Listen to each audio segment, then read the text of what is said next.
¿Puedo yo ponerme depresivo por cosas que no haya superado? No hay depresiones que son bandolerismo de alguna gente. Porque la gente se deprime por un carro y porque no puede pasar la tarjeta.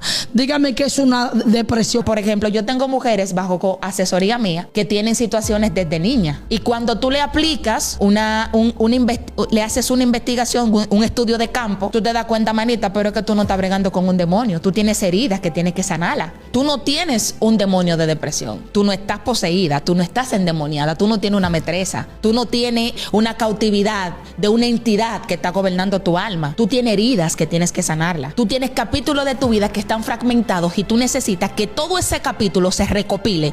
¿Pero para qué? Desde la perspectiva del perdón. Porque la gente no quiere entender esto. Hay una parte de la sanidad interior que la gente tiene que entender. Si mi papá, cuando yo estaba pequeña, me hizo un daño, me laceró con palabras, ya yo tengo 31 años, papi no se puede devolver a sanarme. Hay una decisión que es mía y yo tengo que hacerme cargo de mí misma. Por el amor que me tengo a mí misma, yo tengo que darle una orden a mis emociones, a mi corazón y aceptar, ok, él me laceró, él me lastimó, pero espérate, vamos a investigar quién fue mi papá, cómo se crió, qué ambiente tuvo. Nadie puede dar de lo que no tiene. Bueno, ahí escuchábamos ese audio y era lo que estaba abordando la doctora al principio, ¿no? De que tenemos que ver en qué ambiente se criaron nuestros padres y qué vivieron, y obviamente esto va relacionado a lo que estamos hablando, ¿no? Hay que romper con ciertas cadenas y no buscar culpables, porque a veces sí culpamos a nuestros papás, ¿no? Porque no me dio amor o su amor fue de distintas maneras, pero es eso, si crecieron en el mismo ambiente donde sus padres los criaron igual, tú no vayas a cometer los mismos con tus hijos. Quiero escuchar su opinión acerca de eso y que obviamente tiene que relación con el tema que estamos abordando, porque es de ese duelo allí que nos sanan las personas, ya sea porque su papá o su mamá no lo quisieron de cierta manera, ya sea porque desde pequeñas tuvieron que vivir ciertos procesos, ya sea por abuso sexual, abuso psicológico, abuso verbal, abuso entre otras cosas, de lo que se sigue viviendo hoy en día, porque creo que en eso seguimos avanzando, lamentablemente. Claro que sí. Bueno, particularmente este tema, por ejemplo, en particular sobre el video que acabas de colocar, o el audio, hay algo que me llama la atención y sí es un tema de mucho debate. El tema de si algo es demonios o algo va ligado a la persona, a sus emociones, a su crianza, todo eso, parte psicológica, ¿no? O psiquiátrica. Particularmente en todo el proceso que he tenido de la mano de Dios, hay que partir de mi realidad como cristiana y de mi creencia.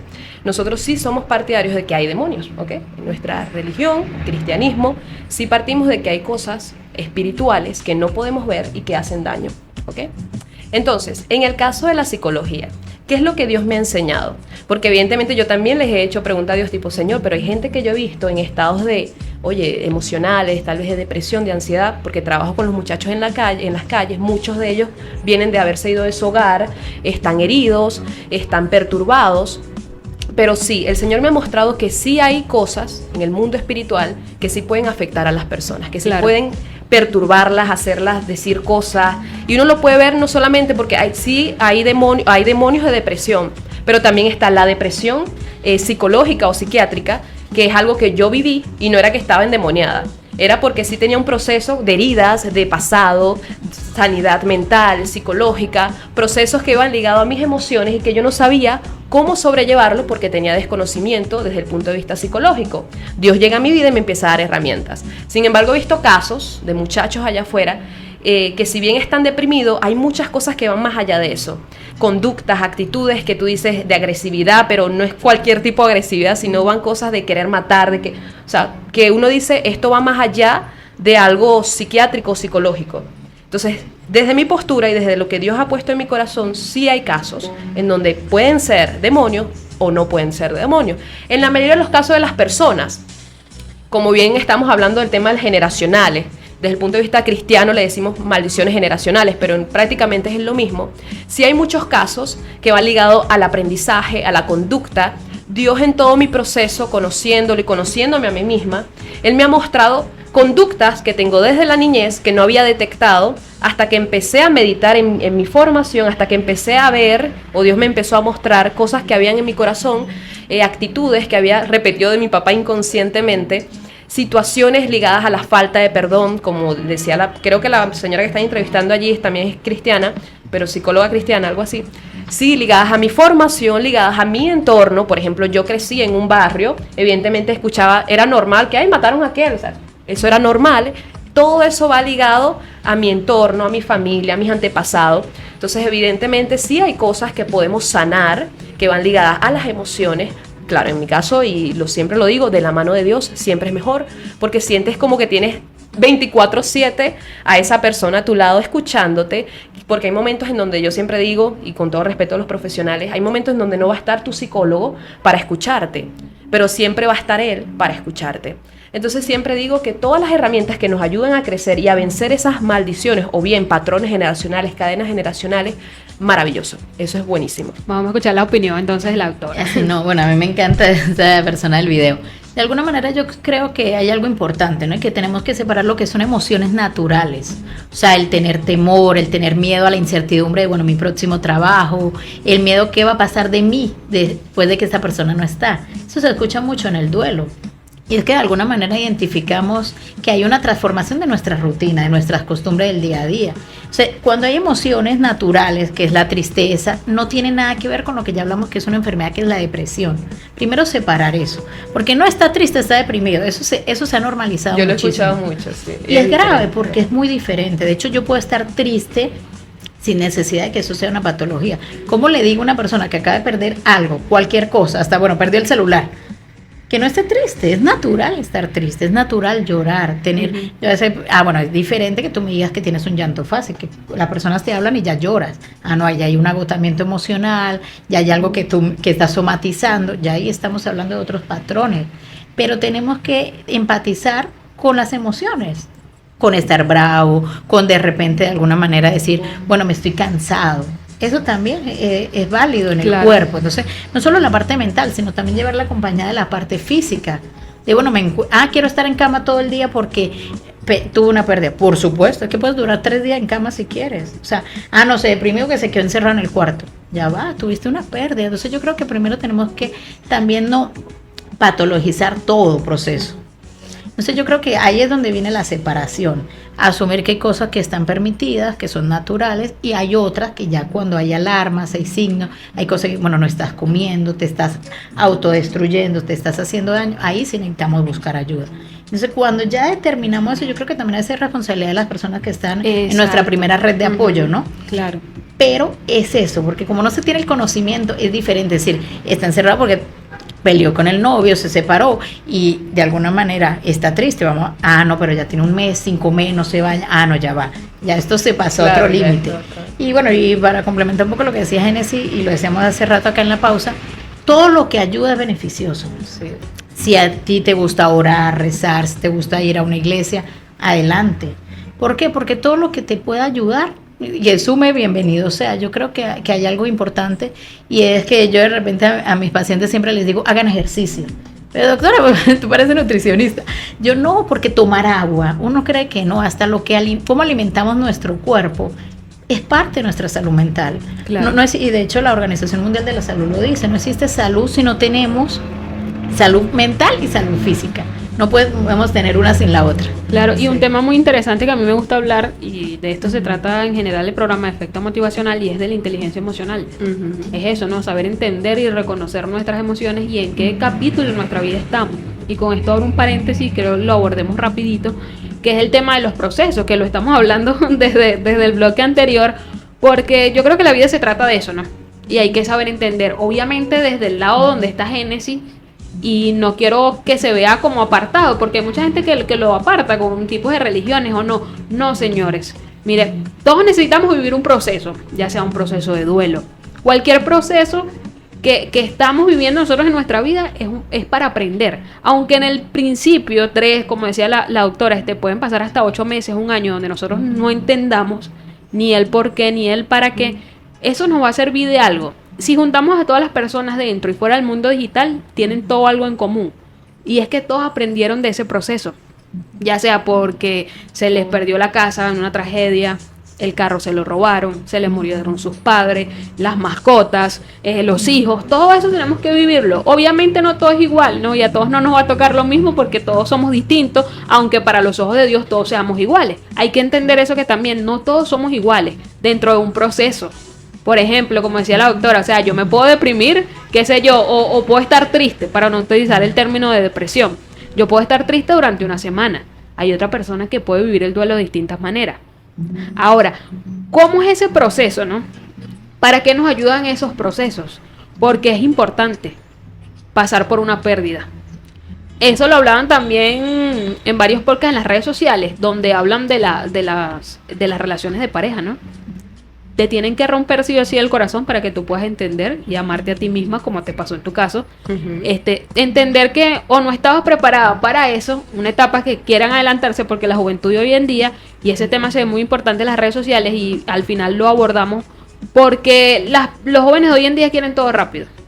Quieren saltarse etapas de su vida para vivir esto. Y viene la tasa de suicidio por eso, ¿no? Hay mucha gente que han comentado en estas redes sociales, incluso esta mañana estaba viendo un comentario donde decía eso, ¿no? Hay personas, niños de 14, 15 años que tienen un psicólogo, tienen un psiquiatra, tienen otras ayudas, pero siguen estando allí. ¿A qué se deben esos procesos? Nos quedan 5 minuticos nada más para despedir este corto de los procesos y del duelo que entra dentro de eso. Bueno, particularmente el proceso es algo que también lo dice la Biblia. Todos vamos a pasar por proceso. Realmente todo lo que hemos estado hablando aquí está ligado a la palabra de Dios. No hay nada ajeno. Las personas tienden a separar la religión de la cotidianidad. Para mí, Dios está en la cotidianidad, Dios está en todo. Entonces, los procesos son necesarios. Es algo que Dios me ha enseñado en medio de mis procesos. ¿Por qué? Porque el proceso te hace fuerte, el proceso te educa, el proceso te da herramientas para que cuando estés en esa etapa de florecer, porque cada proceso también viene una etapa de calma. Es como cada tempestad, dice la palabra, viene una calma. Entonces, el proceso te prepara para las nuevas etapas en tu vida en donde Dios quiere usarte, quiere sanarte, quiere, por ejemplo, darte un negocio. A veces te tiene que hacer perder un negocio, tal vez un pequeño emprendimiento, que tú estabas súper enamorado de tu emprendimiento, Dios te lo quitó. Pero es porque en ese proceso Él te quiere enseñar a cómo levantarte, cómo tener nuevas herramientas, capaz de darte herramientas nuevas que te ayuden a ir a un paso más grande donde estabas. Entonces, cuando entendemos que cada proceso hay que vivirlo para crecer como seres humanos, es allí donde empezamos a avanzar.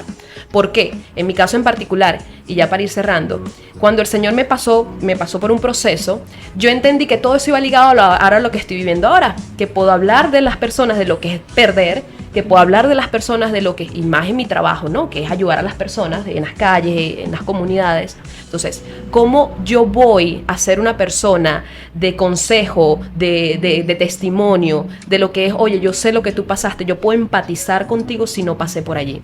Entonces, es necesario el proceso. Y para mí el proceso trae muchísimas ventajas en la vida. En el momento no lo entendemos, Claro. pero después que lo pasamos y sanamos, porque eso es importante, sanar, porque tú puedes pasar un proceso y no sanar o no haber aprendido la lección. Entonces, es ahí donde Dios permite otra situación para hasta que tú aprendas. Si tú pasaste el proceso y sanaste, es allí donde viene el florecer, donde viene el avance, donde viene como digo yo, la gloria de Dios en tu vida. El gozo, claro. El gozo, la alegría y todo eso. Y bueno, siempre estar predispuestos a que la vida es así, hay que aceptar esas. Yo siempre digo, cuando le hablo a las personas de Dios, yo digo, mira, Dios permite estas montañas rusas. Son subidas y bajadas. Ambas son necesarias, porque cuando estás arriba te sientes muy seguro. Y esas seguridades a veces te limitan a nuevas oportunidades. Pero cuando estás muy abajo, entonces ya no quieres nada. Entonces todo es necesario. La vida es un equilibrio. Sí, yo en el caso del proceso yo quiero dejar algo muy claro, ¿no? Y es que vivimos, de alguna manera, viviendo procesos. Cuando pasamos un proceso de la escuela primaria, bachillerato, ya eso son etapas de vida. Entonces, bueno, el proceso tiene mucho que ver con la etapa. Más allá de decir, bueno, esto nos corresponde, porque de aquí hay una transformación, hablando como la mariposa, para dejarlo claro. De alguna manera, esta transformación va a depender mucho de la herramienta o cómo viví el proceso, de alguna forma. Hay que también entender algo, y es la corresponsabilidad con el proceso. No es solo, bueno, la circunstancia, un deslave, estamos hablando de una tragedia natural, sino ir un poco más allá a decir, bueno, sucedió este contexto, una tragedia, por ejemplo, pero bueno, ¿qué viene el después? Es la transformación. Entonces yo creo que no nos quedarnos en el proceso, sino lo que viene. Claro, Sí. y que es eso, ¿no? Y también de mensaje o de consejo, ¿no? Que tiene que ver con la realidad.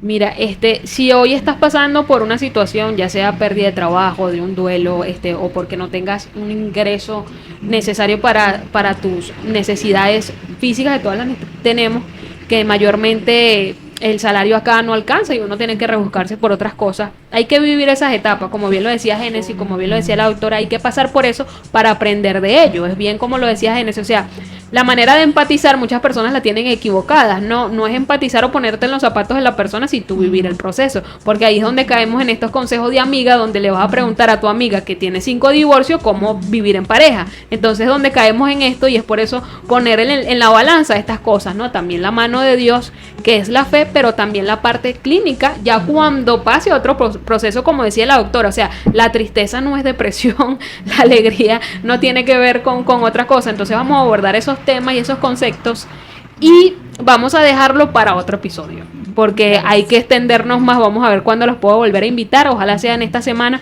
para seguir hablando de estos temas. Pero bueno, muchísimas gracias por aceptar la invitación. Este ha sido todo el episodio de hoy, el episodio número 3 de la temporada 3, donde abordamos el tema del duelo. Así que los invito a que se suscriban desde ya a nuestro canal en YouTube para que lo vean completo el día domingo.